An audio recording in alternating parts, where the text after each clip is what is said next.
말씀 앞에서 경외함으로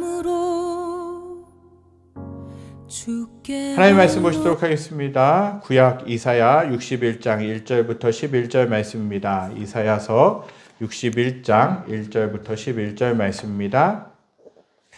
이사야 61장 1절부터 11절 말씀입니다. 이사야 61장 1절부터 11절 말씀입니다. 제가 가진 성경은 1042쪽, 1043쪽에 걸쳐서 있습니다.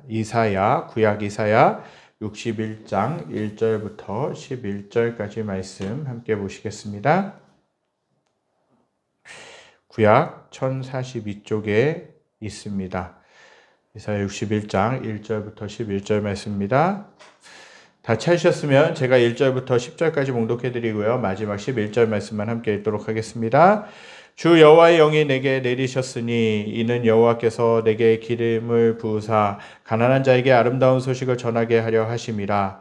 나를 보내사 마음이 상한 자를 고치며 포로된 자에게 자유를, 갇힌 자에게 노임을 선포하며 여호와의 은혜의 해와 우리 하나님의 보복의 날을 선포하여 모든 슬픈 자를 위로하되 무릇 시온에서 슬퍼하는 자에게 화관을 주어 그 죄를 대신하며 기쁨의 기름으로 그 슬픔을 대신하며 찬송의 옷으로 그 근심을 대신하시고 그들이 의의 나무 곧 여호와께서 심으신 그 영광을 나타낼 자라 일컬음을 받게 하려 하심이라.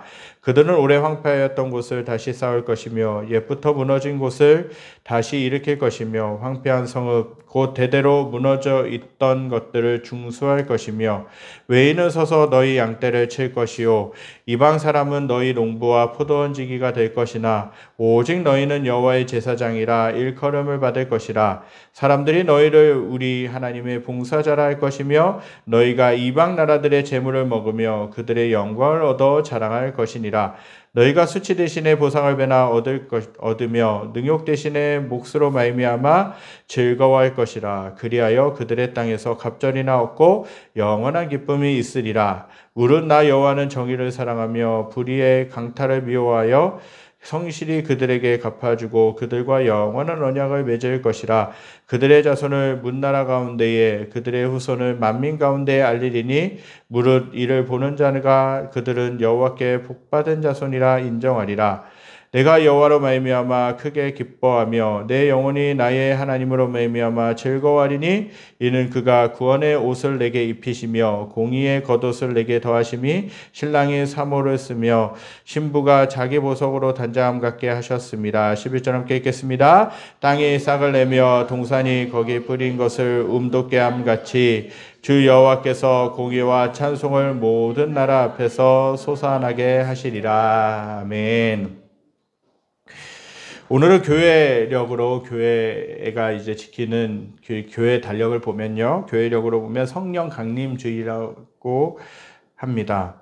성령 강림주일은 오순절에 임하셨던 그 성령의 역사하심을 다시금 우리가 사모하면서 그 성령의 역사하심이 우리들의 삶 가운데, 우리들의 교회 가운데, 우리들의 가정 가운데 임하기를 간절히 소망하면서 사모하면서 드리는 예배라고 할 수 있습니다. 기독교의 역사에 있어서 성령 강림은 최초의 교회가 탄생한 역사적인 날이라고 할 수 있습니다. 예수님께서 죽음을 이기시고 부활하신 후에 40일 동안 지상에서 머무르시면서 예수님이 고난받으실 때 도망가고 자신의 원래 삶의 터전으로 돌아간 제자들에게 찾아오셔서 사명을 다시금 주셨습니다. 예수님이 고난받으시고 십자가에 달려 돌아가셨을 때 제자들은 하나같이 다 도망갔습니다. 심지어 가룟 유다는 어땠습니까? 은30에 예수님을 팔아 넘긴 사람이기도 했지요.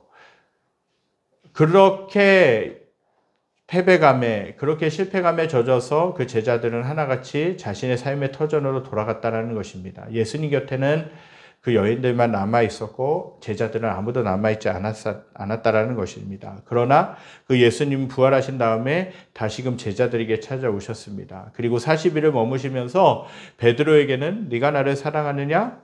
라고 물으시면서 이렇게 회복시키십니다. 사명을 회복시키면서 내 양을 먹이라, 내 양을 치라라고 명령하셨다는 것이죠. 그렇게 사명을 주시면서 그렇게 제자들을 다독이셨습니다. 다시금 회복시키셨다라는 것이죠. 그리고 난 다음에 이제 하늘로 올라가셨습니다. 그분은 하늘로 올라가시면서 하나의 약속을 하셨는데 요한복음에서도 약속하셨고 또 사도행전에서 그 약속을 하셨는데 어떤 약속이셨냐? 성령을 보내주시겠다라고 약속하셨다라는 거예요. 그리고 제자들을 비롯한 120명의 사람들은 그 약속을 믿고 예수님의 약속을 믿고 마가의 다락방에 모여 간절히 기도했습니다. 그렇게 간절히 기도한 지 열흘째 되었을 때에, 즉 오순절이 되었을 때에 하늘로부터 마치 불의 혀가 갈라지는 것 같은 성령을 풍성하게 받기 시작하는 것이죠. 이때부터 교회가 지상에서 세워지기 시작했습니다.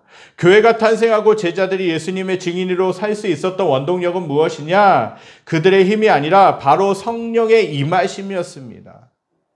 제자들이 성령을 받기 전에는 다 같이 두려워하여서 예수님과 함께 고난받기보다는 예수님이 고난받으신 걸 보면서 십자가에 죽으시는 걸 보면서 다 같이 도망갔어요. 만약에 그들에게 성령이 역사하셨다면, 그들에게 만약에 담대함이 있었다면 예수님과 함께 고난받고 예수님과 함께 죽었을지도 모르겠어요. 그러나 제자들은 3년 동안 예수님을 따라다녔지만 한 가지 부족한 것이 있었어요. 예수님은 그것을 아셨다는 것이죠. 성령을 받고 나니까 어떤 일이 벌어집니까? 베드로 같은 경우에는 예수님이 잡히시던 날에 하나같이 3번이나 모른다라고 예수님이 부인했던 그 베드로는 어떻습니까? 3,000명, 5,000명이나 넘는 사람들 앞에서 예수님이 어떠한 분이셨는가? 예수님이 구원자 되셨음을 담대하게 선포했다라는 것이에요. 그러면서 어떤 일이 벌어집니까? 성령이 역사하시기 시작하니까 그 3,000명이든 5,000명이 되는 사람들이 하나같이 회개하고 세례를 받는 역사가 일어나게 됐다라는 것이에요. 이것을 어떻게 말로 설명할 수 있겠습니까? 이러한 역사를 어떻게 사람이 상상할 수 있었겠느냐고요. 성령이 역사하시기 시작하니까 그런 일들이 벌어지게 되는 것이에요. 성령이 없었다면 그 제자들은 하나같이 실패자로 살아갈 수밖에 없었을 것입니다. 하나님이 허락하신 사명, 예수님이 하라고 하신 일들을 감당하지 못하고 있었을지도 모르겠습니다. 그러나 성령이 역사하시기 시작하니까 그들에게는 없는 능력이 임하기 시작했고 그들의 능력 이외에 여러 상상할 수 없는 그 놀라운 능력들이 그들의 삶을 통해서 나타나게 된 거예요. 그러면서 교회가 세워지고 믿는 자들이 더하여지고 놀라운 구원의 역사가 일어나게 됐다는 것이에요. 그렇기 때문에 저와 여러분들이 살아가면서 성령을 사모하며 살아가셔야 될 줄 믿습니다. 성령이 역사하시면, 성령이 함께 하시면 저와 여러분들은 담대하게 능력 있게 살아가게 될 줄 믿습니다. 때로는 우리들의 삶이 힘들고 버겁고 외롭다 할지라도 내 안에 계신 성령님이 함께 하시면 우리들은 세상 가운데서도 능히 승리하며 살아갈 수 있을 줄 믿습니다. 세상은 우리를 넘어뜨리려고 하지만 성령이 내 안에 계시면 우리를 끝까지 의연하게 진리로 주님의 자녀답게 살아가게 될 줄 믿습니다.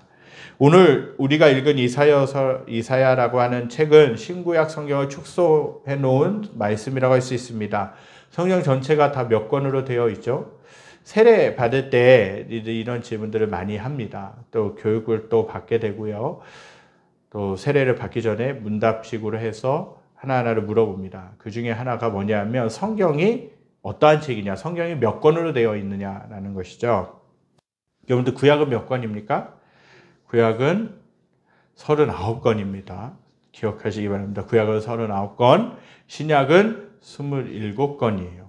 그래서 총 성경이 66권으로 되어 있다는 것이죠. 저희들이 쉽게 외우실 수 있는 방법은 3927이라고 외우시면 되는 것이에요. 66권이에요. 그런데 이사야서가 몇 장으로 되어 있어요? 1장부터 66장까지 기록이 되어 있다는 것입니다. 먼저 이사야 1장부터 39장까지는 이사야가 살던 시대의 우상 숭배와 죄와 심판에 관해 하나님이 이스라엘 백성들에게 말씀하시는 내용입니다. 이사야가 사역했던 시기는 어려운 시기였습니다. 정말 죄로 인하여서 죄가 가득한 시기였어요. 물론 선지자들이 활동했던 그 시기들이 유다 백성들이든 이스라엘 백성들은 죄가 가득한 시대였기도 했지만, 특히 이사야가 선지자가 활동했던 시대는 온갖 죄악들이 난무했던 시대였다라는 것이에요. 온갖 우상 숭배와 죄악이 만연해 있었습니다. 심지어 선지자였던 이사야까지도 많은 백성들과 더불어 하나님에 대해 부인했던 모습들이 눈에 띄기도 합니다. 그리고 40장부터 66장까지의 내용은 장차 있게 될 바벨론으로서의 귀환에 관한 이야기로 구성되어 있습니다. 바벨론으로서부터 유대로의 귀환은 일명 제2의 출애굽 사건으로 불려지기도 합니다. 주제는 뭐냐? 이 40장부터 66장까지의 주제는 뭐냐? 회복과 구원, 그리고 장차 오시게 될 메시아에 관한, 예수님에 관한 예언으로 가득 차 있다라는 사실입니다. 이스라엘 백성들이 출애굽기에 보면 출애굽을 하는, 이집트를 빠져나오는 과정들이 쉽지 않았던 것처럼 바벨론을 탈출하는 일 또한 어려운 일이었다라는 것이에요. 그렇게 이스라엘 백성들의 마음에는 두려움으로 가득했습니다. 하지만 하나님께서는 그분이 가지고 계시는 능력으로 자기 백성을 구원하셨고, 이 과정을 통해 하나님이 누구신지, 하나님과 그들과의 관계성이 어떠한지에 대해서 나타내셨다라는 것입니다. 오늘 읽은 말씀, 이사야서 61장 말씀은 메시아, 즉 앞으로 오실 예수님의 사역을 통해 시온 백성에게 전해질 위로의 메시지가 선포되고 있다라는 것이에요. 이사야서 61장의 이 말씀이 고스란히 누가복음에 기록되어 있어요. 예수님이 이 말씀을 인용하셨다라는 것이에요. 메시아는 자신이 여호와의 영으로 기름 부음을 받았다라고 밝히면서 비참한 처지에 있는 시온 백성에게 전할 위로의 소식을 구체적으로 소개하고 있습니다. 여호와께서 이루실 시온의 회복은 크게 세 가지 의미를 가지고 있어요. 첫 번째는 뭐냐? 죄악으로 신음하던 백성을 의로운 백성으로 만들고 기쁨을 주시겠다라는 사실입니다. 둘째로 압제받았던 백성을 영화롭게 하시고 여호와를 섬기는 존귀한 직분을 주시겠다라고 약속하시는 것이에요. 셋째로는요, 시온 백성과 영원한 언약을 맺으시고 풍성한 언약의 복을 누리게 하시겠다라고 예언하고 약속하고 계십니다. 메시아를 통해 위로의 소식을 들은 시온은 크게 기뻐했습니다. 이는 시온을 회복하시고 영화롭게 하실 여호와의 약속이 확실히 성취될 것이기 때문에 그렇다라는 사실이죠. 이스라엘의 회복은 다른 말로 시온의 회복이고, 시온의 회복은 다른 말로 온 인류의 회복이라고 할 수 있는 것입니다. 죽을 것 같은 바벨론 포로 생활을 하면서 이스라엘 백성들이 가장 원했던 것은 뭐냐? 회복이었다라는 사실입니다. 사실 회복은 우리 모두의 주제라는 것이에요. 교회에도, 가정에도, 우리에게도 회복이 필요하다라는 사실입니다. 건강과 관계와 사업과 여러 가지 삶의 전 영역들이 회복이 되어야 우리의 삶이 온전해질 수 있다라는 사실이에요. 어떠한 영역들이 무너져 있습니까? 어떠한 삶의 자리가 무너져 있습니까? 우리들의 모습이 무너져 있습니까? 우리들의 신앙이 무너져 있습니까? 우리들의 신앙이 무너져 있다 할지라도 회복시키시는 그 주님을 사모하면 신앙이 회복될 줄 믿습니다. 회복이 필요하다라는 것이에요. 이사야서 60장부터는 회복에 관한 노래가 나온다라는 사실입니다. 이사야서 60장 1절부터 3절 말씀입니다. 일어나라 빛을 발하라. 이는 내 빛이 이르렀고 여호와의 영광이 내 위에 임하였음이니라. 보라, 어둠이 땅을 덮을 것이며 캄캄함이 만민을 가리려니와 오직 여호와께서 내 위에 임하실 것이며 그의 영광이 내 위에 나타나니니 나라들은 내 빛으로 왕들은 비치는 내 광명으로 나아오리라. 회복이란 뭐냐? 하나님의 영광의 강체가 우리들에게 임하는 것을 의미한다라는 사실입니다. 우리는 아무것도 아닌 어둠, 즉 흑암이었지만 갑자기 빛이 찾아온 것이에요. 빛이 오니까 어둠이 사라지고 어둠이 사라질 때 모든 저주와 죄와 절망과 좌절과 병과 가난과 미움 등이 소리 없이 떠났다라는 사실이에요. 이것이 바로 회복이라는 것입니다. 저와 여러분들의 어둠 가운데 있습니까? 빛 대신 그 주님이 역사하실 수 있게 되기를 간절히 소망합니다. 저와 여러분들 가운데 정말 암울하십니까? 인생이 암울하고 정말 어디로 가야 될지 알지 못하고 이리저리 방황하고 어려운 가운데 있으십니까?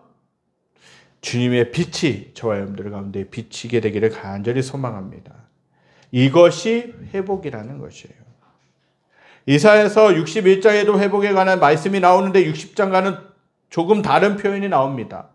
회복은 성령의 기름 부으심이라고 말씀하고 있어요. 61장에서는 성령의 기름 부으심이라고 말씀하고 있습니다. 하나님의 영광이 있는 곳에 성령이 임재하십니다. 성령은 바람이고 숨결이라고 할 수 있죠. 구약에서는 하나님의 영, 하나님의 신이라 표현했지만 신약에서는 성령이라고 구체적으로 표현했습니다. 오늘 본문 1절부터 3절에는 이렇게 말씀하고 있습니다. 우리 함께 읽겠습니다. 주 여호와의 영이 내게 내리셨으니 이는 여호와께서 내게 기름을 부으사 가난한 자에게 아름다운 소식을 전하게 하려 하심이라. 나를 보내사 마음이 상한 자를 고치며 포로된 자에게 자유를, 갇힌 자에게 노임을 선포하며 여호와의 은혜의 해와 우리 하나님의 보복의 날을 선포하여 모든 슬픈 자를 위로하되 무릇 시온에서 슬퍼하는 자에게 화관을 주어 그 죄를 대신하며 기쁨의 기름으로 그 슬픔을 대신하며 찬송의 옷으로 그 근심을 대신하시고 그들이 의의 나무 곧 여호와께서 심으신 그 영광을 나타낼 자라 일컬음을 받게 하려 하심이라. 아멘. 오늘 본문을 보니까요, 주 여호와의 영이 내게 내리셨으니 라고 말씀하고 있습니다. 그렇게 그 문장으로 회복을 표현하고 있어요. 바람이 불면 어떤 사람이라도 바람을 맞는 것처럼 주의 영이 임하면 기름 부음을 받게 되어 있다라는 것입니다. 하나님의 영광의 빛이 임했다라는 것이에요. 우리가 원하든 원하지 않든 이미 하나님의 회복의 영이 영광의 빛이 우리에게 온 것입니다. 그래서 우리 안에 있는 그림자는 소리 없이 떠나가게 되죠. 하나님은요, 회복의 영이십니다. 하나님을 살리시는 영인 줄 믿습니다. 하나님은 회복의 하나님이시고 살리시는 하나님이시에요. 죽이시는 하나님이 아니라 멸망시키시는 하나님이 아니라 살리시고 회복시키시고 치유하시고 세우시는 하나님이시라는 거예요. 하나님의 영으로 임하셔서 치유하시고 회복시켜 주신다는 것이에요. 이사야에게 여호와의 영이 임하여 가난한 자에게 아름다운 소식을 전하게 하려 하신다는 사실입니다. 오랜 후에 그리스도는 이 본문을 자신에게 적용하여 이 아름다운 소식이 곧 복음임을 생각나게 하셨다는 거예요. 상기시키셨다는 것이죠. 우리가 준비되지 않아도 때로는 자격이 없다 할지라도 성령은 오십니다.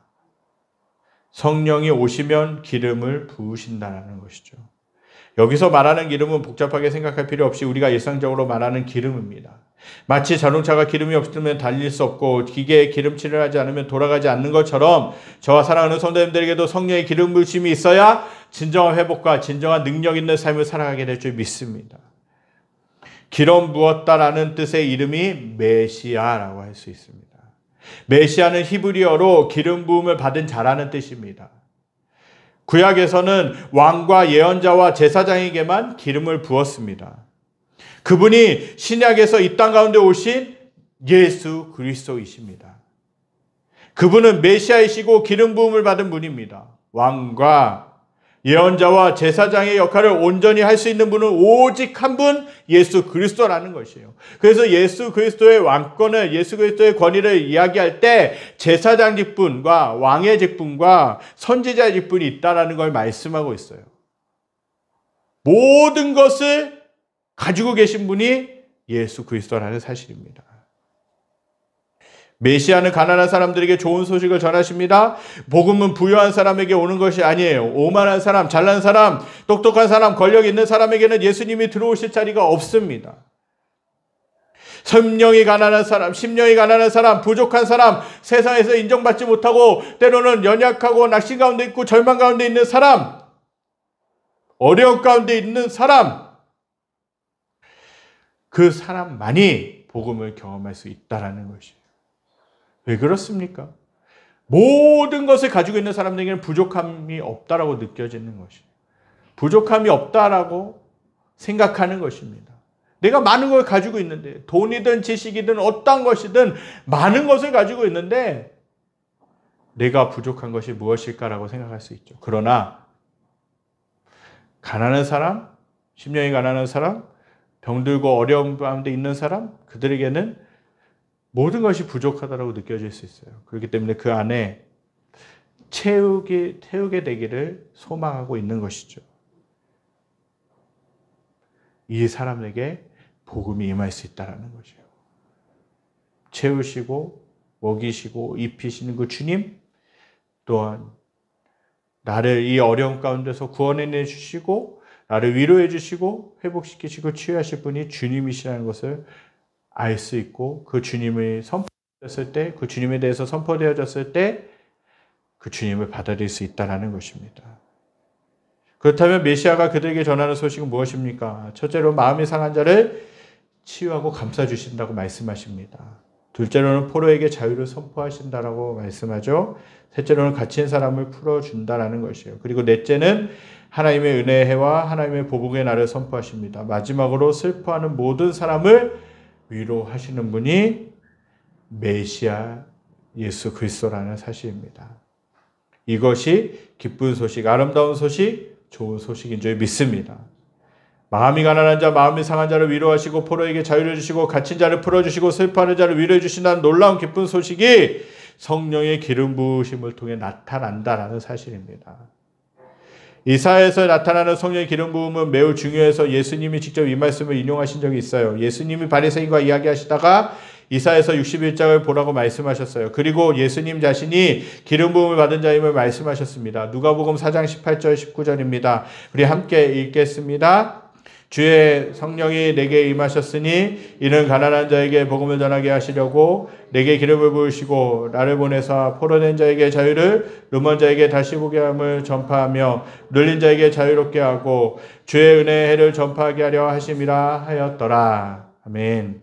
위에 말씀을 보면 성령의 기름 부으심을 임하면 5가지 결과가 나타남을 알 수 있죠. 먼저는 폐허가 된 시온이 아름다운 도시로 재건될 것이라는 사실입니다.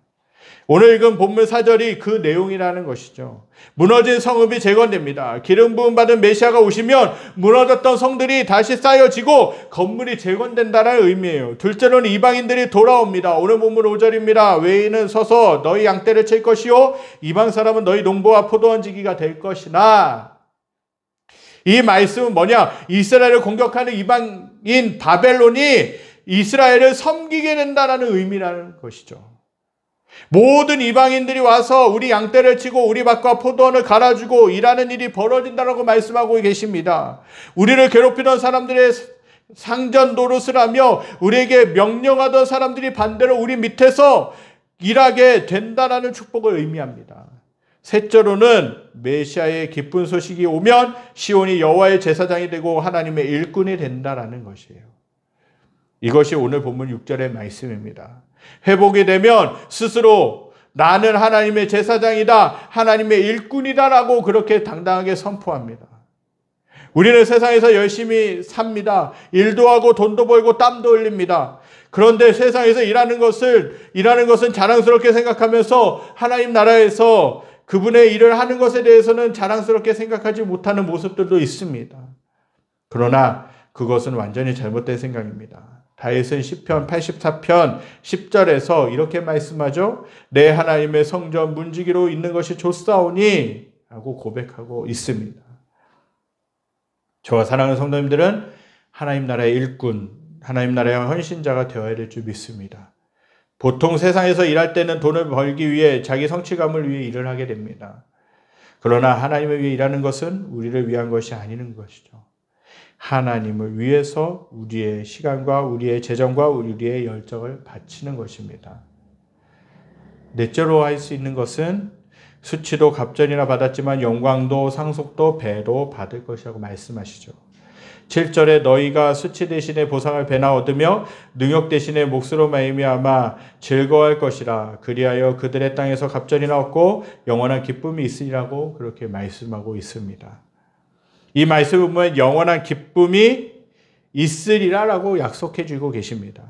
수치를 받은 만큼 영예가 오고 영원한 기쁨을 주시겠다라고 하나님은 약속하고 계시는 것이죠. 그 기쁨은 영원한 것입니다. 마지막으로 하나님께 복을 받은 자손임을 열방이 얻게 될 것이라고 말씀합니다. 여러 나라, 여러 민족에게 알려지고 보는 사람마다 하나님께 복을 받은 자손임을 인정하게 될 것이라고 약속하고 계십니다. 오늘 본문 8절, 9절 말씀은 이렇게 기록하고 있습니다. 무릇 나 여호와는 정의를 사랑하며 불의의 강탈을 미워하여 성실히 그들에게 갚아주고 그들과 영원한 언약을 맺을 것이라. 그들의 자손을 문나라 가운데에 그들의 후손을 만민 가운데에 알리니 무릇 이를 보는 자가 그들은 여호와께 복받은 자손이라 인정하리라. 아멘. 성령의 기름 부으심이 임하게 되면 방금 살펴본 바와 같이 5가지 결과가 나타난다라는 사실입니다. 하나님은 저와 사랑하는 성도님들을 회복시키시기 원하십니다. 그리고 치유하시기 원하십니다. 어떠한 어려움으로 인해서 힘들어하고 계십니까? 삶에 어떤 문제들이 있습니까? 어떤 고민들이 있으십니까? 주님께 나오면 성령이 역사하시면 그 모든 것들이 회복되고 능력 있는 삶을 살게 될 줄 믿습니다. 여러 가지 상처가 있으십니까? 여러 가지 아픔이 있으십니까? 힘든 상황 가운데 계십니까? 위로자 되시는 성령님이 그 가운데 함께 하신 줄 믿습니다. 그리고 저와 여러분들 위로하시고 저와 여러분들이 능력 있게 살아갈 수 있도록 힘주시고 도우시고 함께 하시는 줄 믿습니다. 관계가 안 좋으십니까? 관계를 회복시키시는 분이 주님이시라는 사실이에요. 물질의 어려움 때문에 힘들어하고 절망하고 계십니까? 물질을 주시는 분도 주님이시라는 사실입니다. 저와 여러분들이 이러한 믿음을 가지고 능력 있게 살아가실 수 있기를 간절히 소망합니다. 내가 예수님을 나의 구세주로 영접했다면 내 안에는 누가 계시냐? 성령님이 계시다는 것이에요. 그 성령님이 저와 여러분들이 하나님의 말씀을 배울 때에 그 말씀이 당장은 잊혀진 것 같지만 어느 순간에, 결정적인 순간에 또 어려움 가운데 있을 때 그 말씀이 생각나게 하신다는 것이에요. 제가 삶을 경험하면서 짧은 삶을 살아왔지만 그 삶을 살아가면서 또 신앙생활을 하면서 목회를 하면서 계속해서 들어왔고 또 때로는 나누는 그 말씀들, 어떨 때는 저조차도 그 말씀을 잊어버릴 때도 있고 또 생각나지 않을 때도 있는데 어느 순간에 가니까 어떤 어려움이 있을 때, 고민이 있을 때, 여러 상황들이 있을 때 하나의 말씀이 어떠한 딱 그 말씀이 생각날 때가 있어요. 그 말씀, 그 역할을 누가 하시느냐? 내 안에 계신 성령님이 하시는 거예요. 내가 어떻게 떠올리려고 해서 생각날 수 있는 것이 아니라 성령님이 그 순간에 필요한 말씀인 줄 알고 떠오르게 해주셨다는 것이에요. 그 역할을 누가 하시냐? 성령님이 하신다는 것이에요. 그렇기 때문에 그 성령님과 함께 저와 여러분들이 동행하실 수 있기를 간절히 소망합니다. 우리가 기도하면서 삶을 살아가면서 성령의 기름 부으심을 충만하게 경험하실 수 있기를 간절히 소망합니다. 그리고 이러한 기름 부으심을 사모하며 살아가실 수 있기를 간절히 소망합니다. 그렇게 하심으로 인해 우리의 삶이 생기와 활력과 역동성이 있을 뿐 아니라 무너진 부분이 있다면 주님이 주시는 회복과 기쁨으로 가득 채워져 나아갈 수 있게 되기를 간절히 소망합니다. 성령님이 저와 여러분들과 함께 하신 줄 믿습니다. 그리고 지금도 동행하시고 저와 여러분들의 일상의 삶 가운데서도 함께하고 계십니다. 그 성령님을 의지하여 승리하실 수 있게 되기를 간절히 소망합니다. 우리 이 시간 말씀 기억하면서 찬양드리기 원합니다. 성령이 오셨네.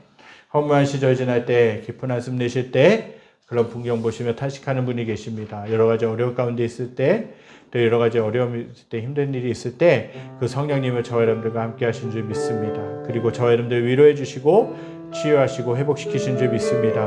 우리 그 주님께 찬양드리며 나가겠습니다.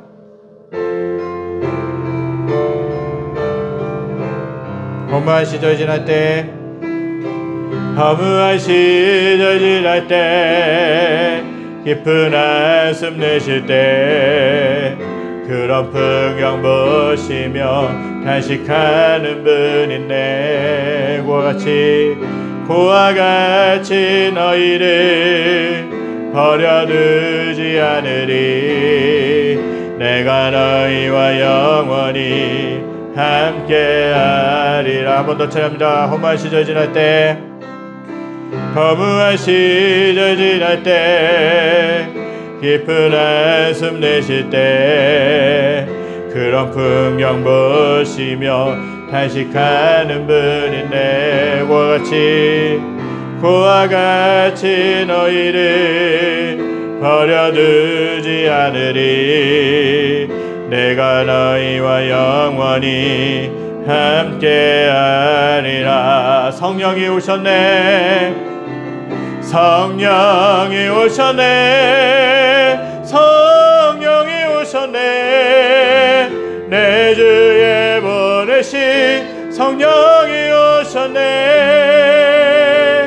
우리 인생 가운데 친히 찾아오셔서 그 나라 꿈꾸게 하시네. 억눌린 자 갇힌 자, 억눌린 자 갇힌 자, 자유함이 없는 자, 피난처가 되시는 성령님 계시네. 주의 영이 계신 곳에, 주의 영이 계신 곳에 참 자유가 있다네. 진리의 영이신 성령이 오셨네. 성령이 오셨네. 성령이 오셨네. 성령이 오셨네. 내 주에 보내신 성령이 오셨네. 우리 인생 가운데 친히 찾아오셔서 그 나라 꿈꾸게 하. 성령이 오셨네. 성령이 오셨네. 성령이 오셨네. 내 주에 보내신 성령이 오셨네. 우리 인생 가운데 친히 찾아오셔서 그 나라 꿈꾸게 하시네. 저와 여러분들은 어떤 어려운 가운데 있으십니까? 삶이 또 어려운 가운데 있으십니까? 지쳐 있으십니까? 성령님이 저와 여러분들과 함께 하시는 줄 믿습니다. 내 안에 계신 그 성령님이 늘 나와 동행하시며 나를 회복시키시고 나를 또 일으켜주시고 세상에서 또한 능력 있게 살아가게 하시는 줄 믿습니다. 단지 우리는 그 성령님을 때로는 인정하지 못하고 내 마음대로 내 생각대로 하기 때문에, 내 힘으로만 살아가려고 하기 때문에 삶이 지치고 고단하고 피곤하고 낙심하게 되고 원망과 불평이 쌓일 수밖에 없는 것이죠. 성령이 임하시면 억눌린 자가 자유를 얻게 되고 포로된 자들이 돌아오게 되고, 또한 여러 가지로 인하여서 낙심하고 절망하고 병들고 지친 사람들이 치유받고 회복이 일어나게 되는 줄 믿습니다. 그 성령의 역사하심이 저희 여러분들 가운데 간절히 충만하게 임하기를 소망합니다. 그래서 그 성령님이 함께 하시고 그 성령님이 도우시고 그 성령님이 늘 지키시고 회복시키시고 또 능력 있게 살아가게 하시는 그런 삶이 될 수 있게 되길 간절히 소망합니다. 기도하겠습니다. 하나님 감사합니다. 우리가 성령 감림 주일 예배를 드리면서 이사야의 말씀을 살펴보면서 성령이 임하시면 어떠한 일들이 일어나게 됐는지 우리가 기억하고 또 생각하며 또 배울 수 있게 하신 것 감사드립니다. 성령이 임하실 때에 포로된 자유가 자유함을 얻게 되고, 또한 하나님 또 슬픈 자가 위로함을 받게 되고 병든 자가 치유함을 받게 되고 회복이 일어나는 줄 믿습니다. 하나님, 저희들 삶 가운데 성령의 역사하심이 필요함을 고백합니다. 날마다 성령님을 초청하며 날마다 성령님과 함께 하루하루를 살아가기에 부족함이 없게 하여 주시옵소서. 아버지, 절망 가운데 있는 성도님들이 있습니까? 아버지 친히 성령께서 찾아가셔서 어루만져 주시고 위로하시고 치유하시고 회복시키시는 말미암아 다시금 소망의 하나님을 만나게 하여 주시고 소망의 빛을 보기에 부족함이 없게 하여 주시옵소서. 질병 가운데 힘들어하고 낙담하고 절망하는 성도님들 있습니까?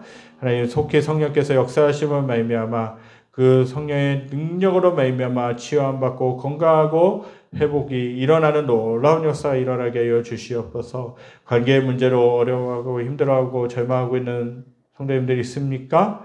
관계 가운데 회복이 일어나게 하여 주시고 치유함이 일어나게 하여 주시고 용서가 일어나게 하여 주시고 하나님의 은혜가 충만하게 일어날 수 있게 하여 주시옵소서. 우리가 그래서 세상을 살아가면서 성령의 능력을 경험하게 하시고 성령의 역사하심을 경험하는 말미암아 늘 삶 가운데서 승리하며 살기에 부족함이 없도록 인도하여 주시옵소서.